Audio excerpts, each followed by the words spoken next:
So for those businesses, those startups that aren't like opening up a cafe or opening a painting franchise where it's going to be clear there's employees, Mhm. what do you want your clients to show in terms of like contractors or job creation before they apply, as well as in those 5 years for the business plan? Okay, so I am comfortable with submitting cases even if no employee is on board yet. And I will tell you why. This is more of a business decision. Getting somebody, the likelihood of having an employee in the first startup stage to stay with you beyond 2, 3 months, it requires a different set of skills. And I have seen many of my clients retain somebody and then they fire them after 1 or 2 months because the employee is looking for structure. Startup does not provide structure, right? So unless you partner up with somebody, and sometimes we do have partnerships in the US with Or someone immediate you know, employees. maybe they're not even an equity partner, but it's a friend of a friend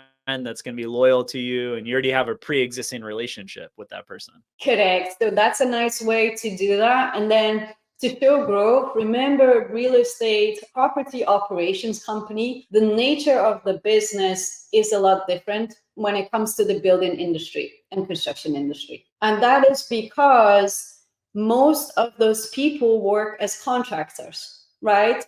So when you hire somebody to do refurbishment and all sorts, right, you still have what's called the cost of sales. You have the revenue cost of sales. And a big chunk of that, of job creation and stimulating the American economy, stems from actually that, right? So yeah, you could have a general manager, you could have an admin person that helps you as employees. But then the stimulating factor for the US economy stemming from engaging US based contractors and companies is a really good argument. So, like I said, I always revert back, what's the nature of the business? Does it make sense?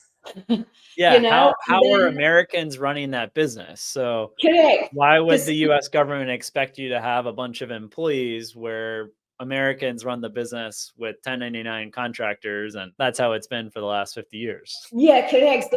So just let's run with this idea. All of a sudden, from the start, let's assume the investment is 200K, right? And we have 3 employees on record, and all of those employees will cost you 5 to 6K, and they don't generate revenue, right? In the first year, you're likely to make a loss unless you have sales generating employees that all of a sudden become star employees of the month, and then they get you so much business. So that's one way of looking at that. It doesn't make sense. It just really doesn't to me. So if it makes sense business wise, there is a legal argument for it, right? So I always say E2 visa, business success, they're interconnected.